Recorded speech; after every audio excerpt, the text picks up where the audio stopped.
नमस्कार. श्री स्वामी समर्थ महाराज की जय.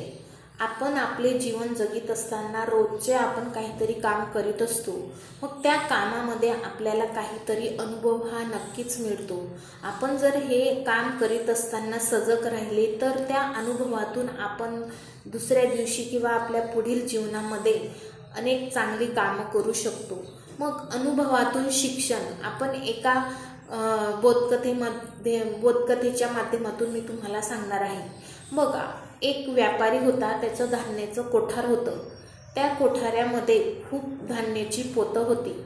गहू, ज्वारी, बाजरी अशी खूप धान्याचे पोते होते. मग तिथं धान्य असल्यामुळे उंदीर हे असणारच. मग भरपूर उंदीर झाल्यामुळे तिथं ते जे धान्य होते त्याची नासाडी होत होती. आणि मग तो व्यापारी सुद्धा त्या उंदरांना कंटाळला होता की हे माझं नुकसान करीत आहे. मग त्या व्यापाराने एक युक्ती केली की आणि त्या उंदरांचा बंदोबस्त करण्यासाठी एक मांजर आणले. मग त्या मांजरीने रोज रात्री त्या उंदरांना पकडायचे किंवा दिवसा रात्री असं दोन्ही टाईम. मग ती मांजर त्या उंदरांना बघायची, लगेच पकडून घ्यायची आणि ठार करायची, खाऊन घ्यायची. असं खूप दिवस चालले. मग एक दिवस काय झाले की त्या उंदरांनी ठरवले की आता बिळातून बाहेर यायचंच नाही. आपली जी संख्या आहे ती कमी होत आहे. आपल्या मित्रमंडळींना ही मांजर खाऊन घेत आहे.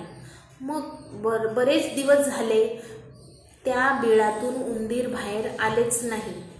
त्याने काय झाले, ती मांजरने एक युक्ती केली आणि त्या उंदरांचा सुद्धा बंदोबस्त करण्यासाठी ती जी भिंतीवर खुंटी होती त्या खुंटीला ती उलटी लोंबकळत राहिली. तसेच ते जे काही अशी हालचाल न करता एका ठिकाणीच डोळे बंद करून झोपून राहिली, अशी ती सोंग करत होती. आणि मग तिने काय केलं, भिंतीवर ती लोंबकळत होती, तसेच खुंटीवर उलटी टांगलेली होती, तर मेल्यासारखं ती लोंबकळत राहिली होती. असं बरेच दिवस तिने केले. त्या बिळातून एक उंदीर बाहेर आला नाही, फक्त तोंड बाहेर काढले. आणि तो उंदीर म्हणाला की मावशीबाई, तुम्ही असे किती दिवस लोंबकळत राहणार? आम्हाला माहीत आहे तुम्ही हे तुमचं सोंग आहे आणि तुम्ही हे सर्व नाटक करीत आहेत. आपण आपला मुक्काम जो आहे तो दुसरीकडे करावा, कारण आता तुमच्या या सोंगाला आम्ही फसणार नाही किंवा घाबरणार नाही.